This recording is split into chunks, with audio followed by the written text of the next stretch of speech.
CEO of TikTok, Shou Zichu, set to testify in a House hearing today. He'll attempt to convince lawmakers that the social media giant is not an agent of China and does not have national security risks for America. In written testimony posted on the House Energy and Commerce Committee's website, Chu claims this: TikTok has never shared or received a request to share U.S. user data with the Chinese government, nor would TikTok honor such a request if one were ever made.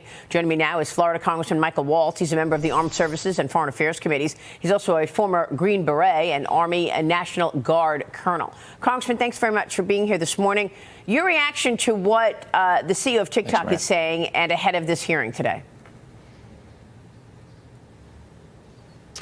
Well, first I want to know, Maria, why their executives have testified before Congress along the lines what apparently the CEO is going to testify today, that the Chinese have no access to our user data, yet there's been a series of leaks from internal TikTok meetings where their engineers were saying to each other, we can't access the data. We have to ask our colleagues back in China how to do so. In fact, one of them in these leaked documents from internal meetings referred to the master engineer back in China. I mean, it's obvious. Even one of their safety safety engineers said everything goes back to China. So I want to ask the CEO, what are you exempt from the Chinese national intelligence law, where every company, if asked by law, has to provide anything that they're asked of the Chinese Communist Party? Well, he's going to come across very Western thinking. He's going to say he grew up in Singapore. He's going to say that he went to Harvard, that he understands the plight and the worries. But I guess is it a coincidence that all of these state governors have banned the app from government devices? No, and I'll keep asking, why is it? Why is a ban okay for government employees, but not for our kids and not for 150 million Americans? Why did the Indian government ban it completely years ago, along with 60 other apps coming from China?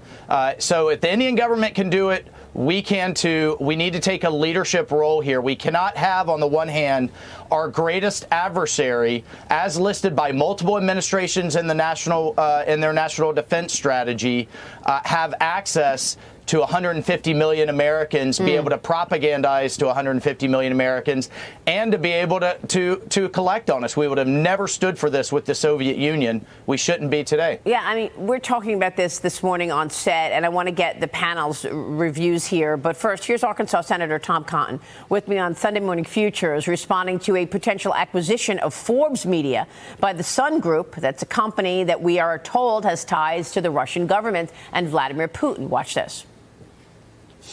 Last summer, it came to our attention that Chinese-linked companies were trying to acquire Forbes. They were going to use that for their own propaganda purposes. I and a few other senators pressured the Secretary of Treasury and the Biden administration to block that deal. It fell apart. Now you have Russia-aligned companies trying to buy Forbes as well. We're going to put the exact same pressure on the Biden administration to stop this deal from going forward. We would never in a million years during the Cold War have allowed Pravda to get a foothold in America's media environment.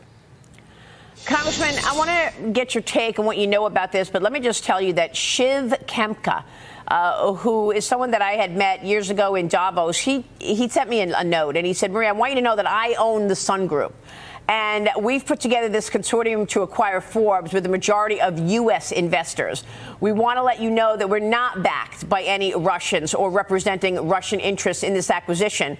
We started selling down our assets in Russia in 2011, and we have not made any new investments there after 2014. So I wanted to make sure you had that information. Congressman, what do you make of this? What do we know about this Sun Group? And do you, and broadly speaking, whether it's TikTok in China or Forbes Media in America, explain the impact to national security when you talk about a foreign adversary trying to get their hands on it. Well, that's just it, Maria. This is nothing personal or nothing to do with any of these particular private equity firms. And I worked with Senator Cotton and a number of other members of Congress to look into the Chinese-backed private equity deal. Unfortunately, that was stopped. But to have a group with, from what I've been briefed, extensive ties to the Russian government, personal ties to Putin. Some of the ownership have received awards from Putin, and extensive ties with the Russian military and brokering helicopter and other types of deals. If that's the case, then they shouldn't mind a little extra scrutiny to ensure that those ties have been broken and don't exist. At the end of the day, Maria, we cannot have our foreign adversaries having massive platforms to reach the American people and to begin propagandizing. I mean, this is a war of ideas before it's a war of any type of conflict. And you say massive platform. That's the issue that Lou Bassanese brought up earlier on the set. So, Lou, come in here and talk to us about this TikTok threat, because on the one hand, Congressman, you're saying this is a national security threat. Lou Bassanese, you're saying this might be too big already. Yeah, I mean, right now, Congressman, advertising follows eyeballs, right? And you're talking about this media and having influence. And it's estimated that TikTok's going to generate over $11 billion in advertising revenue in the next year. I think we're being just wildly naive thinking that the Chinese government isn't tapping into that data. If we look at our own big tech companies, Apple complies with 82% of government requests for data. Google, 72%. So why wouldn't TikTok comply with the Chinese government request? So I guess the question really here for you is people are talking about maybe selling TikTok, right? Bringing the U.S. entity here and keeping it. Do you think that's a viable solution, or does it just need to be an outright ban? Well, I think it's a viable solution. I think it's one certainly worth looking into if there's market interest. But it has to be one or the other.